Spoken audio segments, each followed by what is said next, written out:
Então, de novo, estamos com o nosso LED Sim, né? E o LED Sim, hoje nós vamos ver a última parte, né, daquele item chamado programação de CLPs. Não sei se vocês repararam, mas nós vimos todo esse conteúdo aqui nas nossas aulas, né? Todo o conteúdo que aparece aqui foi visto. Então, hoje nós vamos trabalhar com essa instrução aqui, ó, bit shift, né? Bit shift, que significa um deslocamento do bit. Bit shift nada mais é do que deslocar o bit. Para isso, nós vamos utilizar, olhando aqui no nosso segundo quadro, no quadro de debugger do LED-Sim, nós vamos utilizar os nossos registradores, né? Nossos registradores. Nós temos no LED-Sim aqui 4 registradores, né? 4 registradores, e cada um dos registradores possuindo 16 informações, ou seja, 16 bits, 2 bytes, né? E dentro do registrador existe a nomenclatura de que esse bit aqui que está na extrema direita é o bit menos significativo, né? Por isso tem essa sigla aqui, né? Que significa bit menos significativo dentro dessa composição do registrador. E aqui desse lado esquerdo do registrador tem o MSB, ou seja, o bit mais significativo, né? Bit mais significativo. Então, na realidade, a nossa instrução, a instrução BS, ela vai fazer isso, ela vai fazer o transporte, o deslocamento de um bit de um ponto para o outro dentro do meu registrador, E para isso eu vou escolher qual registrador que eu vou querer trabalhar, né? Qual que eu vou trabalhar. Vamos falar da instrução em si, vamos falar como é que ela trabalha, e depois a gente fala um pouquinho sobre as aplicações, né? Eu acho que aplicações é uma coisa importante para vocês terem essa noção, né, de como é que a coisa pode vir a funcionar no ambiente industrial. Então, se ela trabalha com deslocamento de bit, ela é composta basicamente de 2 linhas de programação. 2 linhas. Então, a primeira linha de programação está aqui, ó. A primeira linha de programação está aqui. Então, vamos trabalhar no seguinte aspecto. Vamos identificar aqui uma saída, né? Então, uma saída. E essa saída, eu vou escolher qualquer um dos meus registradores, né? Qualquer um deles. Vamos trabalhar com o registrador número 1, por exemplo. Então, está aqui o registrador número 1. E vamos identificar no registrador número 1 aonde que eu quero que o meu bit seja posicionado para que eu consiga deslocá-lo, né? Então, aonde que eu quero posicionar? Então, por exemplo, se vocês abrirem essa janelinha aqui, vocês vão ver que no registrador número 1, conforme eu havia afirmado, existem 16 posições. Ou seja, eu posso trabalhar com qualquer uma dessas posições. Posso escolher, né? Vai depender, como eu disse, da minha aplicação. Então, vamos selecionar aqui, só para poder ficar fácil de visualizar, o bit 0. Ou seja, o bit 0, já que é o menor bit que tem dentro do aspecto do registrador, então eu estou me referindo a esse bit aqui, ó, bit 0, né? Bit 0, bit 1, bit 2, bit 3 e assim por diante, até o bit 15. Então, o bit 0 é esse aqui, tá? Esse aqui. Então, beleza, dou um OK. Então, apareceu aqui, ó, essa indicação de saída, essa indicação de ativação, ela vai ocorrer no bit 0. É isso que está dizendo aqui, né? Registrador 1, bit 0. Muito bem. Agora, qual é o evento que isso... para que isso ocorra, eu preciso dizer qual é o evento que vai fazer isso ocorrer. Então, vamos pegar um evento qualquer aleatório, só para mostrar para vocês como é que funciona isso, né? Então, um evento qualquer. Vou pegar aqui uma instrução normalmente aberta, um contato lógico normalmente aberto, vamos colocar aqui e vamos escolher aqui. Posso escolher o que eu quiser, né?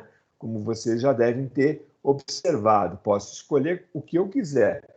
Posso escolher entrada, posso escolher saída, posso escolher os bits indicadores dos contadores, posso escolher o bit indicador do temporizador, posso escolher flag, né? Ou posso escolher qualquer um outro registrador, né? Sem problema. Para facilitar o nosso entendimento, eu vou escolher, por exemplo, o IP0. Depois vocês aí podem fazer qualquer escolha para vocês verem como é que funciona. Então, eu vou escolher o IP0. Dou um OK aqui. Então, eu estou dizendo o seguinte, o que está dizendo essa linha de programação? Essa linha de programação está dizendo o seguinte, ó, quando essa instrução for verdadeira, né? Quando essa instrução for verdadeira, ou seja, na entrada IP0, quando eu tiver ela atuada, ativada, o que eu vou fazer? Eu vou colocar 1 lá no bit 0 do registrador 1. Vamos ver como é que isso funciona, só para a gente poder visualizar? Então, olha lá, eu vou dar um pulso aqui no IP0, dei um pulso no IP0, olha o que aconteceu. Apareceu o bit 1, né? Apareceu o bit 1 lá no registrador 1, no bit 0 dele, como a gente já tinha comentado e argumentado com vocês anteriormente. Muito bem, então essa parte, acredito eu que está compreensível. Alguém tem alguma pergunta? Alguém quer fazer alguma pergunta? Alguém tem alguma dúvida sobre o que nós falamos até agora?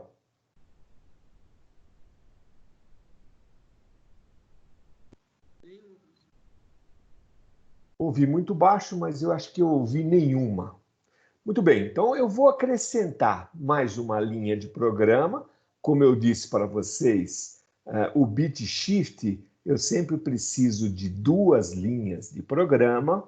Agora vamos à instrução propriamente dita. Então tá aí, ó, a instrução bit shift, ela é uma instrução tipo bloco, como nós vimos já com os temporizadores e com os contadores, ou seja, ela tem uma certa similaridade, né, no que diz respeito a como programá-la. Então, ela também é bloco, então ela tem que vir aqui no final da linha. Então, a hora que eu clico aqui e coloco a instrução, abre para mim essa janela, né? Essa janela. Ou seja, eu vou poder selecionar aqui qual é o registrador que eu quero. A gente já estipulou que a gente está trabalhando com o registrador número 1. Então, aqui tá perfeito. E aqui no canto direito da janela aparece a possibilidade de você selecionar se você quer o deslocamento da esquerda para a direita ou da direita para a esquerda, né? Você pode selecionar, fica a seu critério, você selecionar o que você quer fazer, né? Então eu vou deixar aqui em left, porque eu quero deslocar o meu bit desse ponto para a esquerda, né? Se eu quisesse deslocar ele daqui para a direita, eu escolheria right, mas aí eu escolheria não o bit 0 para poder receber a primeira ativação, a ativação desse bit 1. Eu escolheria, por exemplo, o bit 15, né, para poder fazer esse deslocamento. Mas vamos continuar deslocando aí para a esquerda e escolhendo esse bit aqui, dizendo que é para a esquerda. Muito bem. Bom, e aí eu também posso escolher aqui se eu vou trabalhar com esse bit associado a uma entrada, com esse bit associado a uma saída, com esse bit associado a um flag, com esse bit associado ao dispositivo de saída do meu temporizador, do meu contador, ou um outro registro qualquer. Se eu estou trabalhando com um registrador, eu posso trabalhar com qualquer um dos 4 registradores. Muito bem. Como a gente já está trabalhando aqui com IP0, eu vou manter aqui no IP0, ou seja, colocar o bit como sendo uma entrada atrelada ao IP0. Dou um OK aqui. Tá?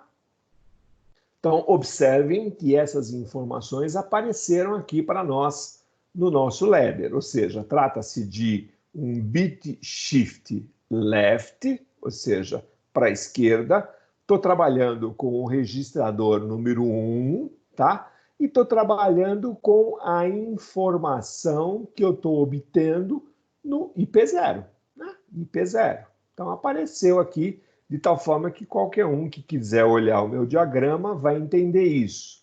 Ah, mas eu não poderia... Por que aparecem todas essas informações aqui? Porque eu posso trabalhar com uma linha de programação e com a outra linha de programação desassociada, ou seja, uma longe da outra dentro do meu ladder, né? Então, para que eu não fique totalmente perdido com relação à informação que eu tenha que ter, ele coloca aqui para que quando você... Imagine o seguinte, que esse programa tivesse 2, 3, 4 páginas e essa linha tivesse lá na 4ª página. Então, quando eu tenho acesso a essa linha lá na 4ª página, eu já sei claramente do que se trata, né? Eu não preciso ficar procurando que nem um doido, né? Para saber do que se trata, né? Mas tudo bem. Ótimo. Então, essa instrução ela vai promover o deslocamento do bit que eu indiquei que está aqui, ou seja, que eu indiquei por essa linha, mas ela vai promover o deslocamento desse bit para a esquerda desde que ocorra alguma coisa, desde que ocorra algum evento, né?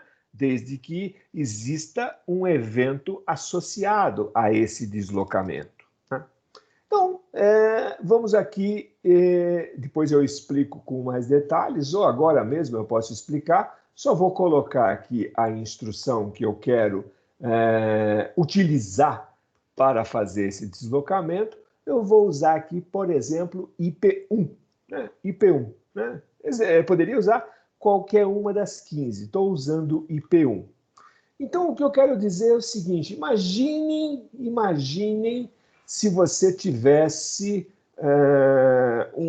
uma máquina de sorvete, né? Automática, onde você recebesse os seus cones de sorvete e você, num próximo passo, você receberia o cone, num próximo passo, você colocaria sorvete nesse cone, num próximo passo, você colocaria amendoim todo quebrado, lá, aquele amendoim granulado, em cima do sorvete, e num próximo passo você tivesse a colocação daqueles granuladinhos de chocolate. E aí, a partir daí, você poderia ir na máquina e retirar o sorvete para você consumir o sorvete. Muito bem, então vocês viram que é uma máquina que ela tem um andamento, um processo contínuo. Imaginem que você receba nessa máquina um cone daqueles de colocar sorvete que está quebrado, né? Ele está quebrado. Se ele está quebrado, obviamente você não vai querer colocar nele nem sorvete, nem amendoim e nem o granulado. Só que você precisa informar para a máquina que o cone está danificado, né? Senão ela não vai saber. Ela vai encher ele de sorvete, vai jogar amendoim e vai jogar aquele granulado de chocolate. E você vai perder todo esse produto. Então, o que acontece? Você precisa utilizar Aquilo que a gente aprendeu no semestre passado. Você precisa utilizar um sensor, né? Um sensor que consiga detectar que o seu cone está quebrado, né? Então, você coloca um sensor lá numa posição específica da sua máquina. Quando o cone chegar lá e estiver danificado, esse sensor vai ser energizado, né? E ao ser energizado, o que ele vai fazer? Ele vai avisar ao seu programa do CLP que aquele cone não pode ser enchido com o sorvete e nem tampouco com os demais itens. Então, essa informação do seu sensor fica aqui, ó, fica aqui no IP1. Então, a informação do sensor, ela vem aqui no IP1, né? Toda vez que na máquina aparecer um cone danificado, um cone quebrado, um cone que não poderia ser colocado sorvete nele de jeito nenhum, esse sensor avisa o CLP. E de tal forma, o que acontece então? Vamos lá, vamos simular isso aqui. Vamos ver o que acontece. Então, está aqui, todos os meus registradores estão em 0. Então, inicialmente, eu quero informar para o CLP que a minha máquina, se detectar alguma coisa, ela vai detectar lá no começo da minha operação, né? Ele vai começar a detectar lá no começo da operação. E o começo da operação, ela está aqui no bit 0, né? Então, eu vou avisar lá que é o meu bit 0. Pronto, avisei, ó. Aqui, ó, bit 0. Muito bem. E a máquina começa a funcionar. Começam a aparecer os cones, começa a estar tudo em ordem, ou seja, a máquina começa a funcionar normalmente, enchendo de sorvete os cones, colocando isso, até que, de repente, aparece um cone danificado. Apareceu um cone danificado, o que acontece? O sensor avisou a máquina que existe um cone danificado, IP1. Então está aqui, o sensor avisou a máquina, IP1. Opa, então o cone já começou a andar, tá vendo? Olha, o cone que estava nessa posição já veio para cá. A máquina começou a rodar. A máquina tem um motor, o motor começa a rodar, começou a rodar e começou a movimentar o meu cone, né? Começou a movimentar o meu cone. Então, o que vai acontecendo? O meu bit ele vai se movimentando da esquerda para a direita, passando por todos os bits do meu registrador, né? Vai passando por todos os bits do meu registrador. Vamos supor que lá no bit 15, né? Lá no bit 15, eu vou parar a simulação aqui, só para a gente implementar isso aqui. Vamos implementar aqui, ó, vou implementar mais uma linha de programa e vou dizer o seguinte, ó, quando chegar lá no registrador número 1, bit 15, né? Registrador número 1, bit 15, eu quero o quê? Eu quero que uma saída seja energizada. Essa saída pode ser um desvio na minha pequena transportadora, na minha correia transportadora que está transportando os cones, pode ser uma válvula que vai jogar um sopro de ar de tal forma que assopre para descarte o meu cone, pode ser qualquer que seja a ação que vai tirar aquele meu cone da posição em que ela está na máquina. Então, eu vou energizar aqui, por exemplo, uma saída, né? Uma saída qualquer. Essa saída, como a gente já sabe, pode ser tudo isso daí, né? Pode ser um desvio, pode ser um cilindro que acione e empurre o cone para uma outra posição fora da máquina, pode ser uma válvula pneumática que joga um sopro de ar para deslocar. Então, eu vou colocar aqui, por exemplo, na minha saída OP15, né? Minha saída OP15. Então, coloquei aqui na minha saída OP15. Vamos continuar a nossa simulação, só que agora eu tenho que começar de novo, né? Para que vocês possam visualizar isso de novo. Então, mais uma vez, coloquei a informação de que se houver qualquer cone defeituoso, eu vou colocar um 1 aqui. Muito bem. E aí começaram a aparecer ou começou a aparecer, ou apareceu o cone defeituoso. Então, a máquina começou a transportar esse cone, porque a máquina tem um transporte contínuo, né? Tem um motor que transporta isso continuamente. Então, o cone saiu dessa posição, foi para outra, saiu dessa posição, foi para outra, e foi sendo removido e foi sendo transportado, melhor dizendo, não removido, e foi sendo transportado até chegar num determinado ponto. Qual é o ponto que me interessa nesse exemplo que eu estou dando, né? Poderia ser qualquer um, mas qual é o exemplo, qual é o ponto que me interessa? O bit 15. Estou no bit 14, cheguei ao bit 15. Cheguei ao bit 15, ou seja, o meu programa detetou isso daí e energizou a minha saída, energizou o meu dispositivo que vai tirar o cone defeituoso da minha máquina, né? Vai fazer esse rejeito desse cone, tá? Aqui necessariamente eu estou colocando, necessariamente eu não precisaria estar ligando direto uma saída. Poderia ligar aqui um temporizador, poderia ligar aqui um contador, poderia ligar tudo aquilo que nós aprendemos aí, de tal forma que eu ficasse algum tempo com essa saída energizada para que eu pudesse efetivamente retirar da minha linha esse cone defeituoso. A partir do instante que eu tirei esse cone defeituoso, eu estou trabalhando aqui no exemplo para facilitar a visão de todo mundo, com apenas um cone defeituoso, né? Com apenas um. Então, vamos supor que esse cone defeituoso foi tirado da linha. Pronto, acabou o problema, né? E vamos agora simular rapidamente, depois eu abro para perguntas. Vamos supor que eu tenha um cone atrás do outro com o problema, né? Então eu tenho lá o IP0, tá? E logo em seguida já tem mais um outro, né? Então eu deixo aqui acionado para a gente poder saber o que está acontecendo. Então olha o que vem acontecendo aqui, ó. O IP1 veio aqui, ó. IP1, olha lá, né? Um atrás do outro, né? Agora, se eu, por exemplo, tirar daqui, eu tenho a pausa disso daí, né? Olha lá.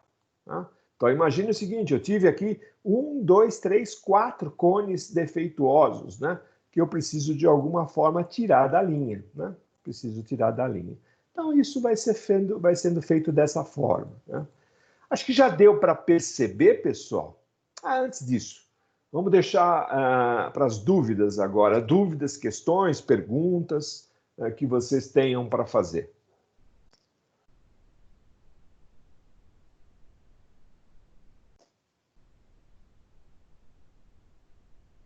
Vamos lá, pessoal. Participem da aula, pô. Participa da aula.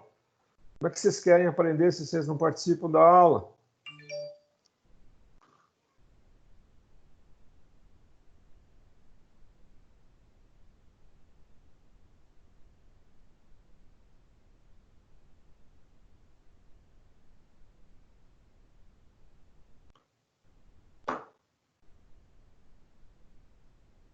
Ninguém vai perguntar nada?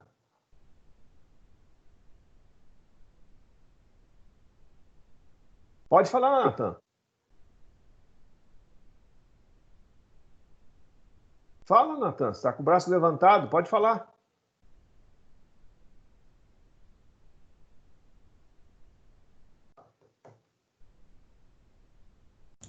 Professor, a pergunta tá no chat.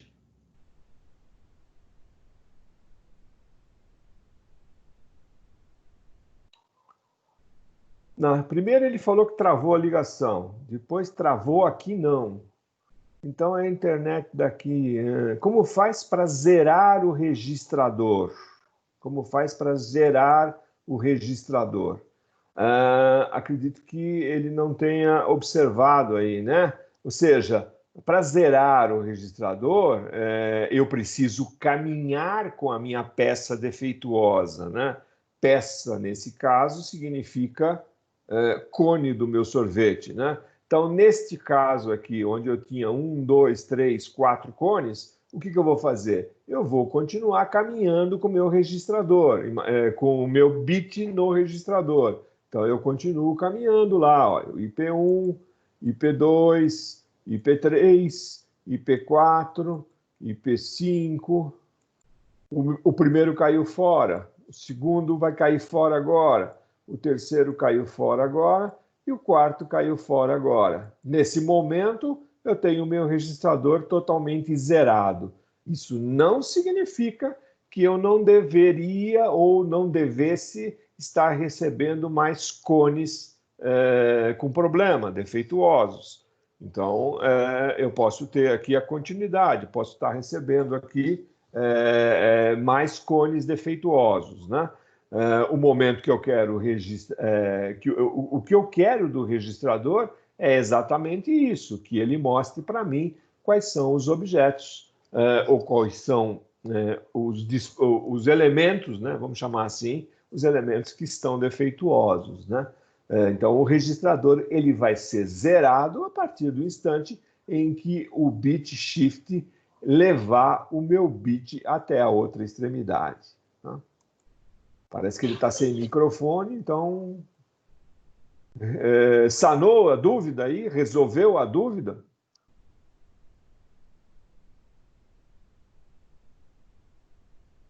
Beleza. Mais alguma pergunta, pessoal? Os demais, não tem dúvida?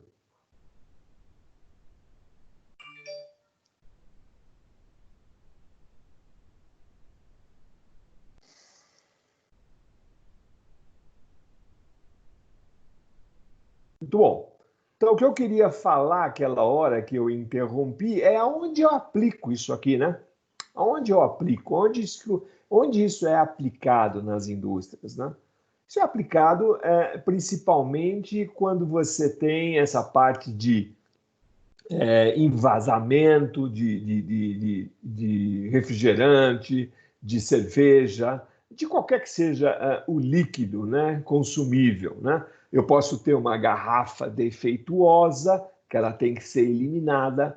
Eu posso ter uma tampa não adequada para aquela garrafa que está vindo.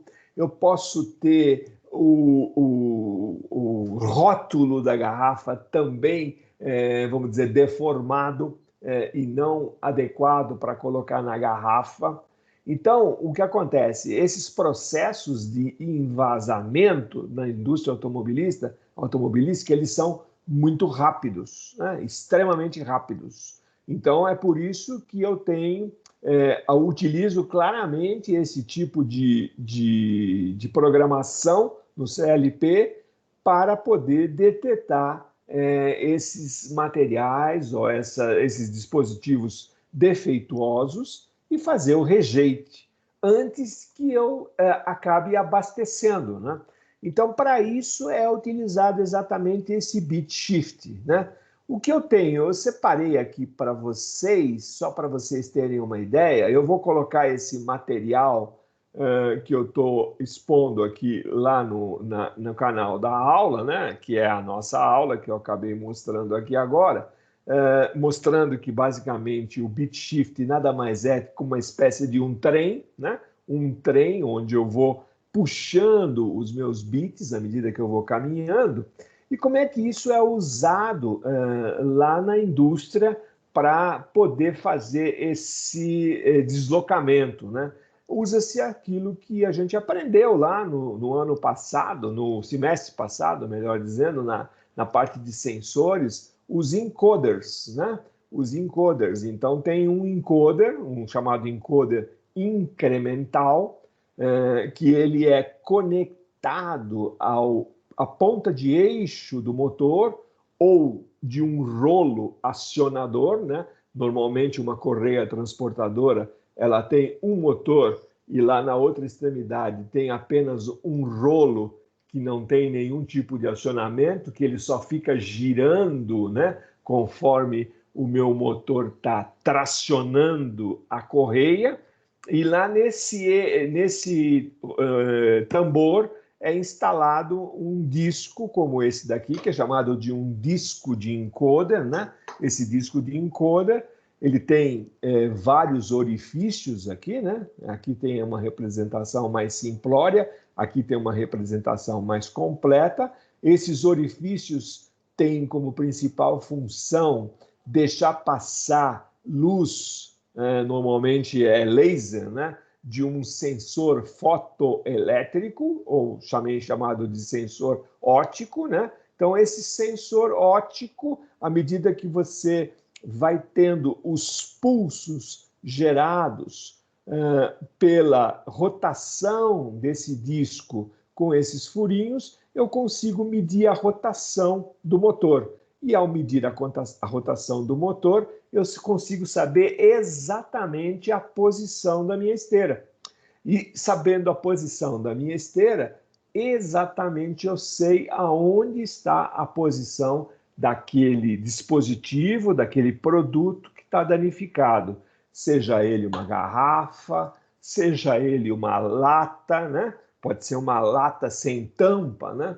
Pode ser a garrafa com problemas, pode ser uma garrafa trincada, que eu não vou colocar de forma nenhuma líquido lá dentro, senão vai fazer uma enorme confusão na minha linha de processo. Pode ser uma máquina de sorvete, né, como nós falamos aqui agora. Pode ser uma indústria de embalagens, onde eu tenha embalagens de qualquer que seja o produto. Essas embalagens podem ter algum tipo de problema, estarem amassadas, estarem danificadas, e eu não quero que essa embalagem que esteja nessa condição continue no meu processo de produção, continue avançando. Então, eu utilizo esse artifício, quer dizer, não é um artifício, né? Eu utilizo essa programação, essa forma de programar, para que eu possa, eu ia falar rejeitar, mas necessariamente pode não ser um rejeito, né? Pode ser uma separação, né? Imaginem que eu quero separar materiais, né? Eu quero separar, por exemplo, caixas de um tamanho, caixas de outro tamanho. Então, eu tenho sensores que vão detectando esse tipo de caixa e eu vou fazendo desvios na minha linha de processo, na minha linha em que eu estou caminhando lá com o meu processo, e vou deslocando essas peças para as posições corretas. Posso também ter peças diferentes, por exemplo, posso ter uma peça que é de madeira, uma peça que é metálica, outra peça que é de plástico, né? E eu posso ter, como vocês sabem muito bem, posso ter sensores adequados para detectar esse tipo de peça, e eu vou fazendo esse tipo de seleção, né? É uma seleção dessas peças através de um dispositivo e através de uma programação no CLP com o bit shift, né? O bit shift, ele tem essa função aí, né? Então, essa é a principal aplicação. Como, eventualmente, alguns de vocês podem já trabalhar com esse tipo de processo, ou, se já não trabalham, podem querer buscar uma oportunidade numa indústria dessa, eu achei por bem a gente acabar falando do bit shift para vocês também. Como eu disse, no semestre que vem, no quarto módulo, a gente vai ver os bytes, como é que a gente trabalha com os bytes para receber os sinais analógicos, né? Mas aqui não tem absolutamente nada de sinal analógico. Aqui é puro sinal discreto, puro sinal digital. Simplesmente é o deslocamento de bits. Tá? Estou aberto para consultas e observações que vocês queiram fazer, ou perguntas, obviamente, né? Mas gostaria muito de ter a participação de vocês.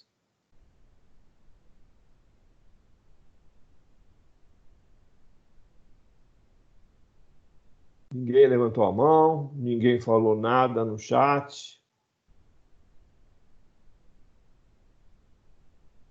Estão me ouvindo, pelo menos? Sim, professor.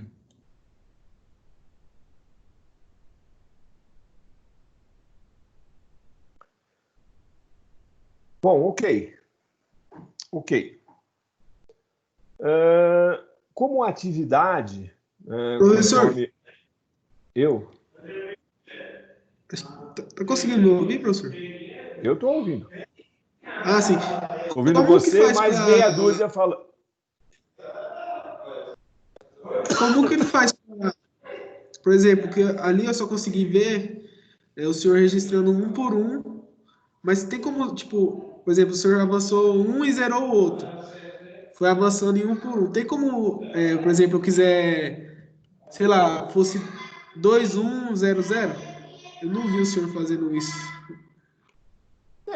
Tem. Tudo depende do sensor, ou tudo depende da quantidade de sensores que você colocar na sua linha, né? Vamos supor, no caso do sorvete que eu estava indicando lá, vamos supor que você tenha necessidade de colocar sorvete, mas o cliente não quer que você coloque amendoim. Então, você vai colocar lá uma informação para a linha dizendo, ó, nesse aqui não coloca amendoim. Então, ali você vai deixar o ponto 1, né, o bit 1, na posição onde está a máquina ou o dispositivo que coloca o amendoim, de tal forma que quando o cone passar por lá, ele não vai colocar o amendoim, né?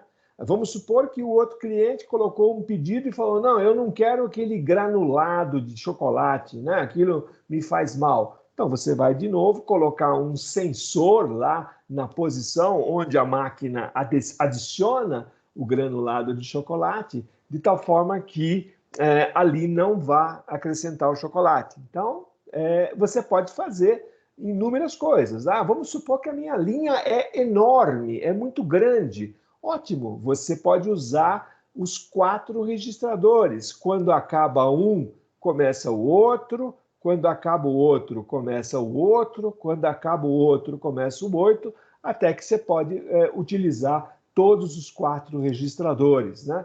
E conforme os seus dispositivos que você vai tendo na máquina, você vai colocando sensores adequados em cada posição para aquele sensor detectar que o cone está ali e que não deve fazer isso, ou não deve fazer aquilo, não deve colar o rótulo, não deve colocar a tampa na garrafa. É isso aí, ou seja, depende da sua aplicação, né? Mas você pode, à medida que você vai fazendo a sua linha de produção caminhar, você pode ir selecionando o que você quer, o que não quer, né?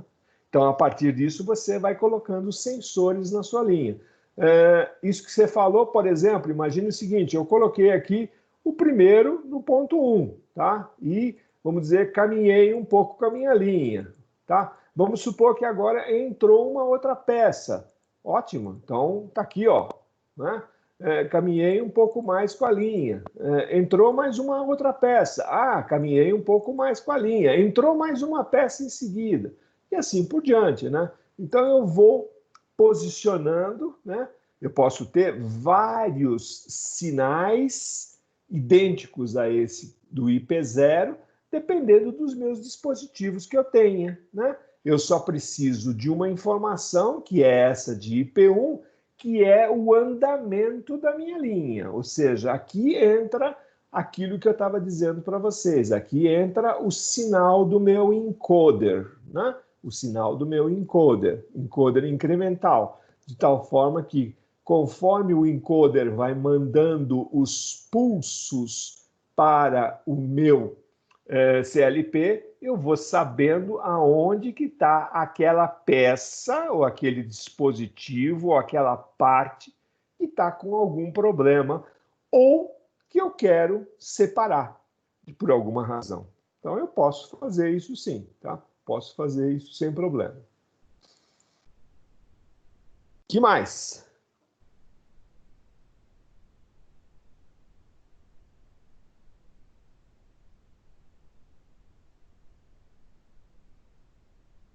Bom, atividade para vocês é um negócio bastante interessante. Está aqui, ó. Né? Então, essa vai ser a atividade que vocês vão fazer. É a atividade final, né? É a última atividade nossa, a menos que eu veja que vocês vão precisar de mais algum reforço aí, né? Mas, consequentemente, ela é uma atividade mais interessante, mais completa, né? Para que vocês mostrem para mim que efetivamente o curso valeu a pena, né? Não foi só para assistir novela, né? Então, é essa a ideia. Então, o que eu tenho? Eu tenho exatamente uma linha como essa, ó, uma linha exatamente como essa daqui. Ou seja, uma correia transportadora, né? Uma correia transportadora que se movimenta nesse sentido aqui, ó, da direita para a esquerda, que tem um rolo onde tem um motor, está aqui o meu motor, e lá na outra ponta, na outra extremidade da correia, tem um rolo onde eu vou instalar um encoder. Eu vou instalar um encoder.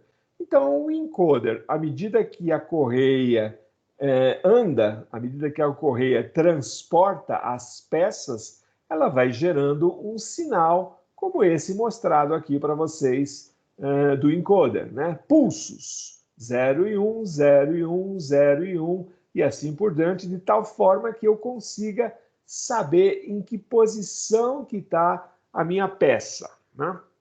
Muito bem.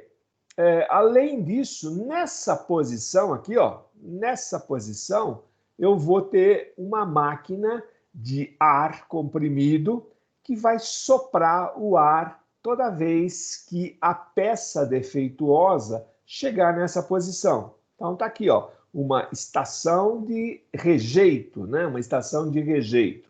E aqui um sistema pneumático que abre uma válvula para jogar ar comprimido. O painel de controle da máquina tem lá um botão iluminado, né? Ele é um botão e ao mesmo tempo ele tem uma lâmpada de partida, um outro botão iluminado de parada, né? Partida, parada, e um outro botão de reset, quando eu quiser efetivamente falar, mostrar que a máquina está totalmente isenta de qualquer produto. Né? E qual é o meu produto? O meu produto são caixas, são embalagens do que vocês quiserem, tá? Embalagens do que vocês quiserem. E essas embalagens têm uma característica. Vamos falar agora sobre o descritivo de funcionamento. Então tá aí, ó. Tem um botão de partida normalmente aberto no repouso, né? Um botão de partida normalmente aberto no repouso. Ele é iluminado, tá? Então, além de botão, ele também tem uma lâmpada.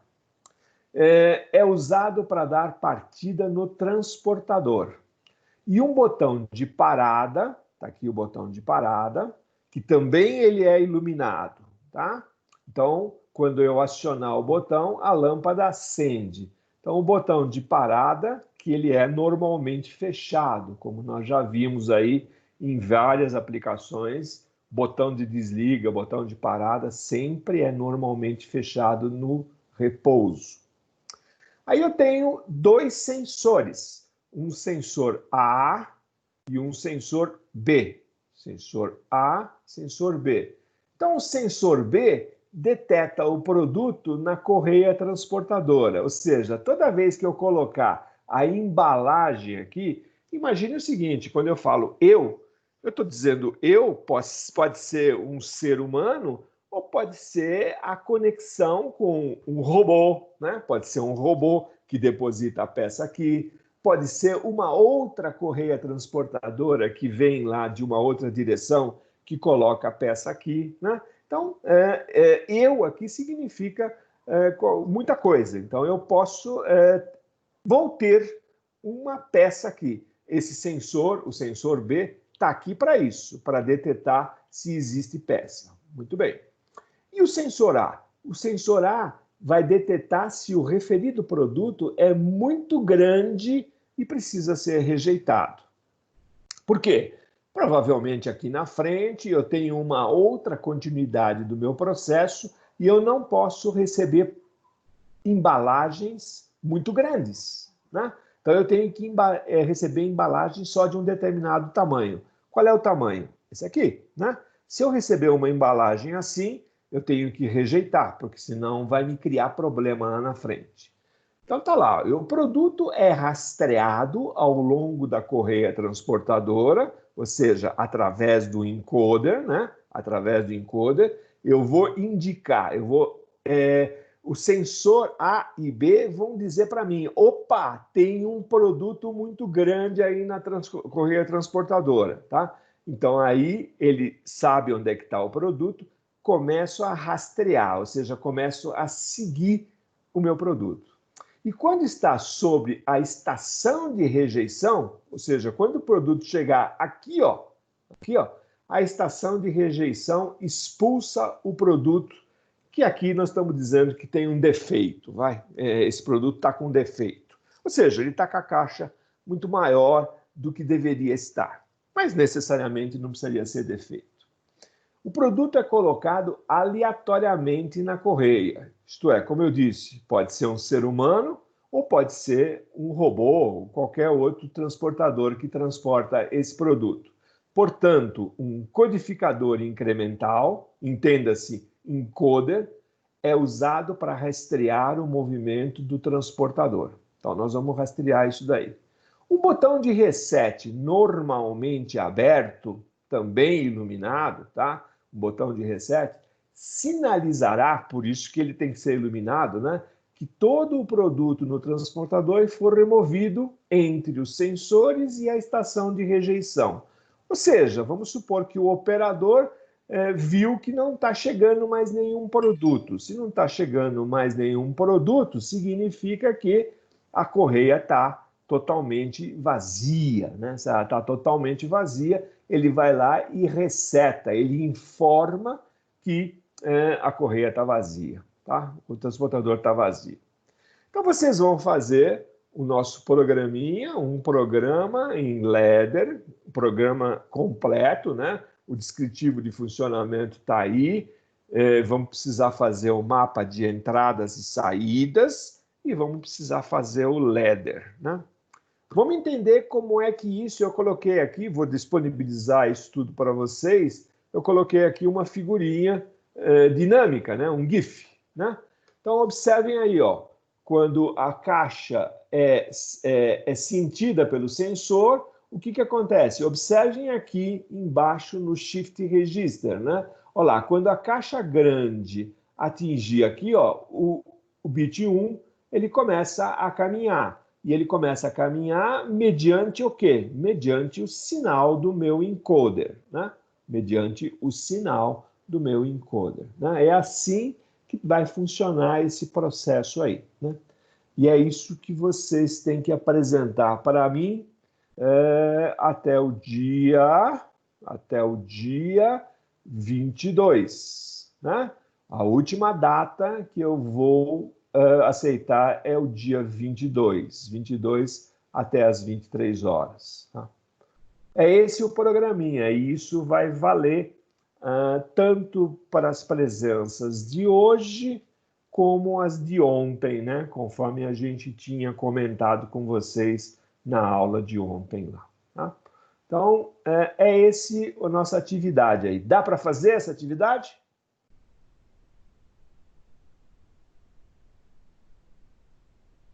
Professor, Eu.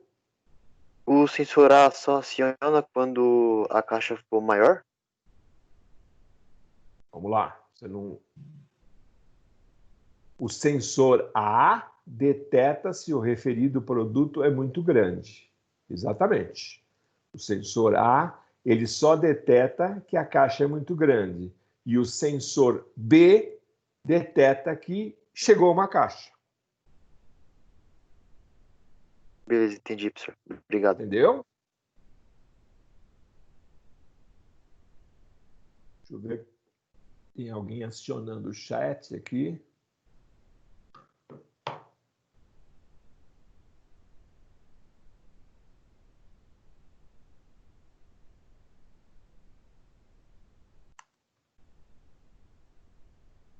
Mais dúvidas?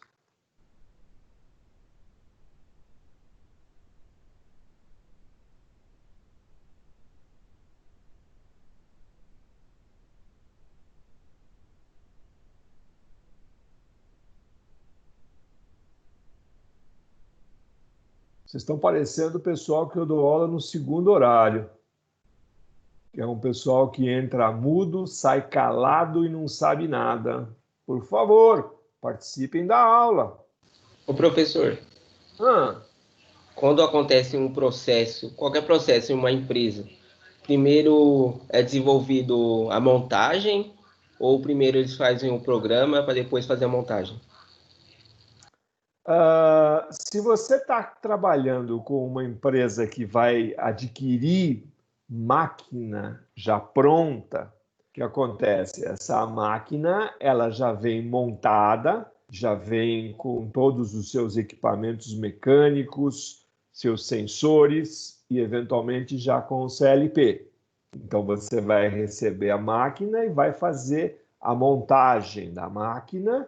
Aí, depois da montagem da máquina, você faz aquilo que a gente chama de comissionamento da máquina, ou seja, você começa a interligar e verificar os primeiros testes com relação aos dispositivos que a máquina tem, se eles estão funcionando adequadamente. E aí depois você faz a penúltima parte, que é aquilo que a gente chama de colocação em funcionamento, ou então startup, né? Isso significa o quê? Aí você vai pegar e colocar essa máquina em funcionamento. Lembrando que, com relação à programação, o programa já vem pronto, porque a máquina ela é fornecida totalmente pronta, ela só foi montada. Então, essa é a primeira hipótese. A segunda hipótese, você não vai comprar uma máquina, você vai comprar diversos sistemas ou subsistemas que vão ter que ser interligados para poder fazer um produto final. Aí sim, aí normalmente você tem em paralelo a fabricação dos equipamentos que fazem parte desse sistema ou desses subsistemas. Você tem em paralelo a realização da parte de hardware, ou seja, a aquisição de todas as partes e peças necessárias que vão fazer parte do programa, do equipamento de controle. E aí, depois de você adquirir todas as partes e peças do hardware, você vai começar a programação, né? Você vai começar a programação. Obviamente, para você começar a programação, existe um prévio conhecimento de como é que aquela máquina ou como é que aquele sistema funciona, né? Senão você não consegue programar de forma alguma. E a partir desse instante, depois de você ter tudo isso encaminhado, pode começar lá no seu cliente a montagem. Normalmente você começa pela parte civil, né? Depois você vai para a parte mecânica, e aí na parte mecânica você começa a montagem desses sistemas. Vamos supor que esses sistemas têm correia transportadora, tanques, motores de uma forma geral, ventiladores, sopradores. Então você começa a montagem desses dispositivos, desses sistemas ou desses subsistemas. Em paralelo, você vai finalizando a parte de programação até que chega numa etapa, de acordo com o seu cronograma, o cronograma que é elaborado em conjunto, né? Chega na parte do cronograma, você tem a montagem mecânica realizada, a montagem elétrica já praticamente concluída, ou seja, as fiações, a interligação dos dispositivos e tudo mais, e aí entra a parte final, que é a parte de controle, né? E aí começa uma etapa muito parecida com o que eu falei lá logo no comecinho do nosso bate-papo, ou seja, você vai fazer o comissionamento, isso é checar todas as interligações, ver se está tudo corretamente feito, para que não ocorra nenhum problema lá na frente.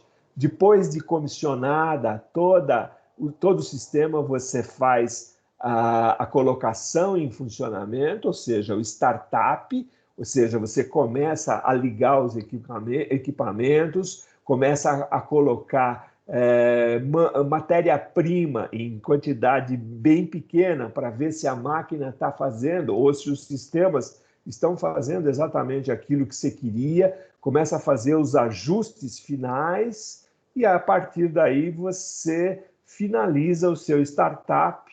Normalmente, cliente final, ele compra de quem forneceu tudo isso 30, 60 ou 90 dias de acompanhamento do processo de produção.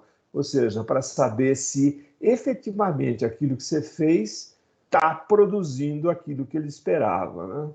E só daí que ele normalmente paga a última parcela que ele está te devendo, né? É justamente aí, depois de que foi comprovado que tudo que foi feito funciona e funciona de maneira correta, é que o cliente final paga a última parcela do que ele pode estar devendo para você. É assim que funciona em sistemas de uma forma geral e também em máquinas de uma forma geral. Ah, entendi. Obrigado, professor. Não por isso. Mais alguma dúvida, pessoal? Tudo bem com a nossa atividade? Beleza? Bom, eu vou parar a nossa gravação aqui para que tudo isso possa ser recuperado em seguida, né? Estou parando aqui agora.